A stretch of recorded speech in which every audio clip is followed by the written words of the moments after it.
instead of daydreaming and it being a kind of foggy mess, you can daydream intentionally. So like decide to daydream, sit down with the intention of daydreaming, just let your mind wander. We know that you were born magical. We know that you are intuitive, and we know that you are brimming with everyday enchantment. Here at the Sisters Enchanted, we believe in intention, we believe in intuition, and we believe in everyday magic. Welcome in to the Expedition to Soul podcast. Think about what life would look like if you had the foundation to do the shadow work, understand where you're holding yourself back, and the confidence to bring some everyday magic elements into your life, follow your intuition, and know exactly the steps forward for you. Well, that's what we teach you and more in our Holistic Witchery program. Be sure to get on the wait list for Holistic Witchery. It's the one class we think everybody should take here at the Sisters Enchanted. It has changed so many lives and is at the core of all of our fundamental beliefs about who we are and how we propel ourselves forward in a way that makes great change for ourselves and those around us. Check out holisticwitchery.com, get on the wait list, and we can't wait to welcome you into class just as soon as enrollment opens. Hey everybody, welcome to this episode of the Expedition to Soul podcast. I'm Anna, co-founder of the Sisters Enchanted, and I'm joined by Sarah Milne, who is one of our teachers, program delivery, program writer, team members extraordinaire. Hi, Sarah. Hi, how are you doing, Anna? How are you this fine day? I am clearly doing well. The sun, the wonderful sun. I'm clearly very level-headed today and of clear mind and can speak full sentences. Hey, that's good. Yay. That's good. Well, it's funny you should say that because Neptune is in retrograde. So if this was Mercury retrograde, we're like, oh yeah, affecting communication and thought. But actually, it's interesting when Neptune goes retrograde because Neptune is like, so we talked about Neptune last week. It's super imaginative. Neptune is dreamy. Neptune is foggy. Neptune is like where we go when we are like sitting in a class in a lesson and we just like going, that when you just go daydream into something completely different, then the teacher suddenly asks you a question, you're like, what? Oh, you haven't been paying any attention and you get called out. That's Neptune. That's what Neptune's like. So Neptune retrograde is kind of interesting because it brings us clarity in the fog of all that fog and all that imagination. Whereas normally Neptune is very foggy. It brings, because remember when a planet's in retrograde, it's kind of like it's doing that backward spin. Well, it appears to be doing a backward spin. So we look at things in a different way and we look at things in the opposite way to how we normally would. And it helps us to change our perspectives and so forth. So kind of like it brings us clarity in the fog, which is really cool. So this is a really good time to find clarity in your imagination. And last week we talked about everyone can art, and we talked about doing some going to art galleries and doing some divination with art, and we talked about using art to explore your intuition and these kind of things. So now this week you might really get some clarity through what you've done. If you did drawings and bits and pieces and you're just like, well, that was fun, but I don't know what that actually means, this might be the week where you get the clarity from that imaginative work. I like it. Yeah. So clarity this week. Yeah, it's kind of cool. Yeah. Go ahead. No, you say. I was going to jump into the cards, but I want to make sure that we didn't forget anything. Are we good? I was going to give my hot 3 tips. Do that. I feel like we're missing something. I know. You can tell that we are recording this podcast a couple of days before Neptune does go retrograde. So Anna and I are still quite foggy today. But next week we will be super clear. We're going to be super sharp on the next episode of the podcast. I know.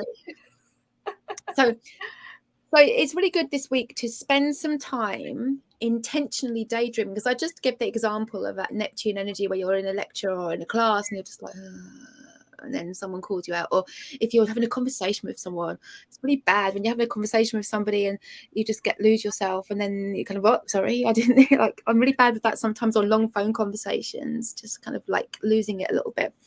But instead of daydreaming and it being a kind of foggy mess.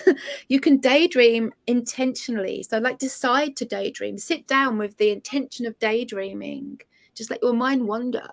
You don't have to meditate or do anything plans, just let your mind meander and wander, and then journal afterwards what you found there in your daydreams and in your imagination.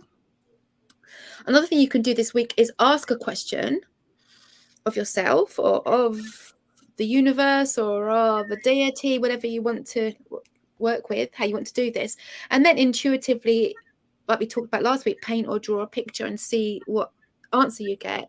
Or just like journal. This automatic writing is quite good fun as well, where you just literally just let your hand write stuff. I do this quite a lot as a writer, just for fun when I'm exploring characters, but you can do it for your own kind of like exploration as well. And another thing this week is pay attention to your dreams and what symbols are coming up in your dreams as well. If you've got a dream symbol book, it's a good week to have a look and see what does that actually mean. Yeah, cool. I just love astrology podcasts and then the tarot polls that go with them. Yep. So today I'm using the Wild Unknown Tarot, which is like, you know, it's a tarot community, I guess, favorite at one point. Standard practice to have one. And what's funny is, well, I pulled the Wheel of Fortune, which has this very like night and day imagery, but also has like this very much of the imagery of, you know, what the idea of collecting dreams and kind of, you know, like the web of like knowledge and that idea of collecting dreams in it. And you were saying to like to think on your dreams and to be imaginative. And with the Wheel of Fortune, that is oftentimes like a little bit of chaos energy, which a retrograde can do to us. But also it's about being there for the ride and being aware. And I really like this idea about this time, that even if like you are, you know, daydreaming, you were in a little bit of a fog, you're coming out of a fog, that awareness and like taking notes of your dreams and things are so important to sometimes being proactive in what's happening kind of subconsciously. Because a lot of times we're like, oh, I just don't even know what I'm thinking. I don't even know what to do. But we're forgetting to be aware, and we're forgetting to kind of like look around us and be intuitive. And that's something about being intuitive, is being aware. Like people just think that like you're intuitive, so you just like sit there and things come to you, which sometimes it does. But a lot of times intuition comes from being an active participant in your life and being aware and taking note of what you see and images and collecting that information. So this Wheel of Fortune really, I think, speaks to me of collecting information. Absolutely. Letting that kind of like spider web of subconscious collect, and then you like looking through it and being like, I see the things. With that, I got the 5 of Cups that it's a little sad horse. Which I like also, because the 5 of Cups really speaks about, you know, kind of perseverating on lack of. And this is really, like what you were saying, a call to action to not be focused on like what there's not. Like this horse is looking into the dark. There's nothing to see here. But if only it looked up, there's all of these cups that are filled and full. And usually with 5 of Cups like imagery, there's cups standing up and then there's some that are knocked over. But it's awareness of what's still there and not what's not there. And I think that that's why it's so important this week to really pull in like the subconscious to the conscious and take active notes, so you don't get in that pool of the fog where you forget that there's still potential. There's still things to have awareness of. There's still things to see, and there's still things to explore, which I think is kind of like a really deep message for the week that maybe I like didn't like state as clearly and as in depth as I would like to, but just being like really aware and not perseverating on what was, but letting the fog clear up and looking to what is. I love it. So I love it. Today. Let the fog clear. Do you use your intuition? Do something creative to like access what's there? Look at your dreams and then come into what's being. I love it. Yeah. So I think that's great for this energy that's happening. Yeah. So I think that's pretty much it. That's perfect. That's good. So everybody, thank you for joining us for this week's episode of the Expedition to Soul podcast. Don't let this retrograde cast a fog over you, and clear it out, and be aware, and look, and be creative, and make things happen for yourself, and don't sit in what's not happening for you. Yeah, absolutely. So, yeah. Thanks so much, Sarah. Thank you. See you next time. See you next time. We hope everybody has a great week. And again, thank you for joining us on this episode of the Expedition to Soul podcast. And we'll see you next week. If you liked this episode of the Expedition to Soul podcast, please rate, review, subscribe. If you're listening on Apple Podcasts, it will really help us spread everyday magic, intention, and intuition to the masses, and helps us so much as a small business.